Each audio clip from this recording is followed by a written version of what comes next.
Uno, dos, tres. ¡A la Madrid!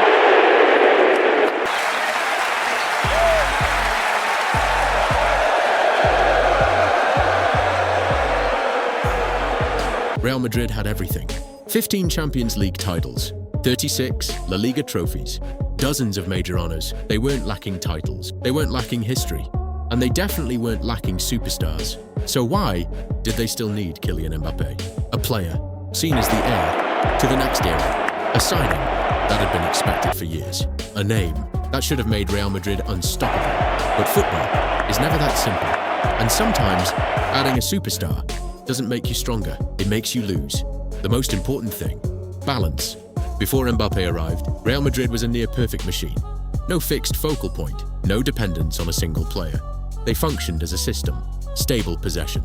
Goals from multiple sources, no single player dominating touches. Opponents didn't know who to stop. Vinícius could create chaos. Bellingham could break into the box. Rodrigo could finish. Each had a role. All served the system. Real Madrid controlled the tempo. They didn't rush. They didn't rely on moments. They knew when to accelerate and when to slow the game down. That's why they kept winning, even without a super striker. And then Mbappé arrived, not as a piece, but as a new centre, a player who needs the ball and needs space. And that's where the problem begins. Because Vinícius needs space, Rodrigo needs space, and all of them prefer the left side. This creates overlap, and when a system overlaps, it loses balance. At first, everything looks fine. But over time, the cracks appear. Connections weaken, spacing becomes worse, dangerous turnovers increase. Real Madrid is still dangerous, but they no longer control games. They become more chaotic. Mbappé is not the problem. That must be clear. But if the system doesn't adapt, his presence can break the structure. Real Madrid didn't need a centre before. Now they are forced to rebuild, and every change has a cost. Real Madrid looks stronger on paper, but on the pitch, are they really better? Or are they trading stability for something uncertain? Real Madrid had everything, but they still wanted more. And sometimes, that more is what makes you lose everything. In modern football, you can have a lot of talent, but you can't have too many centres, and that is Real Madrid's problem. Vinícius Jr. was already the centre. For years, he was the difference maker. Every attack started from the left. Every space was created around him. He is not just a winger, he is the system's core. The player Real Madrid trusts in big moments. And then Mbappé arrive, a player who needs the same things. Space, the ball, freedom. On the left side, this is not personal. No one hates anyone. The problem is their style. Both want the same space, same role, same starting position. And when two players, at the same level, with the same style, occupy the same zone, only two outcomes exist. They lose efficiency, or the system breaks. Before Mbappé, Vinícius dominated dangerous areas. High dribble success, men creative source. After Mbappé, those numbers drop. Not because he is worse, but because he no longer owns the space. And Mbappé is not at his best, either. Because he has to share, and he is not built to share. So Real Madrid must change. Move Mbappé central. He loses space. Move Vinícius right. He loses impact. Keep both left. The system collapses. There is no perfect solution. Only trade-offs. And that creates a domino effect. Bellingham loses space. Rodrigo moves away from danger. Midfield works harder. The system becomes unstable. Real Madrid can still win, but differently. Less control. More individual moments. And when you rely on moments, you become easier to beat. So the real question is, does Real Madrid have too much talent in the same position? And if so, who changes? Mbappé, Vinícius, or the entire system? Two superstars, one position, only one space. And in football, it's not who is better, it's who fits. And if this conflict is not solved, Mbappé could make them weaker. Feelings can deceive, but numbers don't. Real Madrid may still win, but are they better? Before Mbappé, they were one of the most efficient teams. Goals from many positions. No single dependency, balanced XG. The system was stable. They didn't need moments. They could still score. And they controlled games. Stable possession. Low dangerous turnovers. Balanced transitions. They controlled risk. After Mbappé, nothing collapses. But things shift. Touches increase around him. More individual reliance. Less balanced chance distribution. Real Madrid becomes a team that depends on moments. The most dangerous change is not goals. It is stability. Turnovers increase. Spacing increases. Pressing becomes less coordinated. And that leads to one thing. They become easier to counter. Before Mbappé, more options, more control, less dependence. After Mbappé, more focus, less control. More reliance. The difference is not quality, it is structure.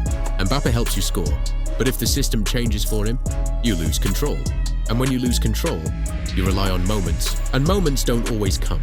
In big games, the signs are clear: less control, more chaos, more individual reliance. That is not the Real Madrid that dominated. That is an incomplete version.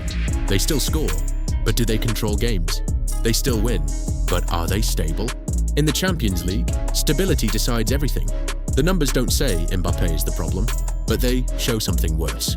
Real Madrid is losing balance, and a team without balance will always pay the price. In football, there is no middle ground. You cannot have two centers and expect perfection.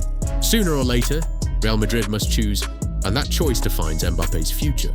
If everything works, Mbappé becomes the center, but Real Madrid must change. The system must adapt. Vinícius plays wider, touches less. Bellingham drops deeper.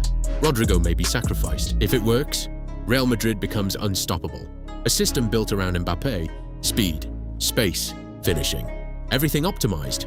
He becomes the system, but if nothing changes, things go the other way. Mbappé scores, but the team loses stability. Vinícius declines. Bellingham loses space. The system becomes chaotic, and something dangerous appears. Doubt inside the locker room. Who is the center? Who sacrifices? Who fits? This is not tactics. This is power. And these conflicts rarely end well.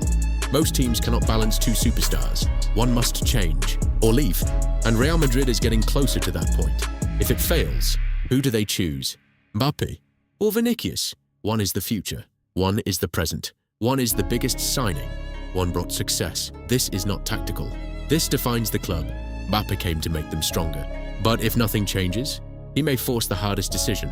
And when a team must choose between two superstars, no one truly wins. There is a truth in football. Great teams don't always fall because they are weak. They fall because they change when they don't need to. Real Madrid had everything. They had won. They were stable. They had found a winning system. And then they decided to add Mbappé, not because they lacked something, but because they wanted more. And that's where the risk begins. Mbappé is not a mistake. He's one of the best players in the world. But not every team needs a Mbappé, and not every system can handle a Mbappé. To maximize Mbappé, you have to change. Not just tactics, but the entire structure. And when you change too much, you risk losing. What made you win? Balance, stability, control. Real Madrid may still win, but they are no longer themselves. They are no longer the team that controls every game. They've become a team that waits for moments. And when you live by moments, you can also die by them. Mbappé at Real Madrid has only two endings. One, he becomes the center. Real Madrid rebuilds the system around him, and they dominate Europe. Two, the system doesn't adapt. The conflict continues, and Real Madrid is forced to choose a decision no one wants to make. In football, the best player doesn't always win.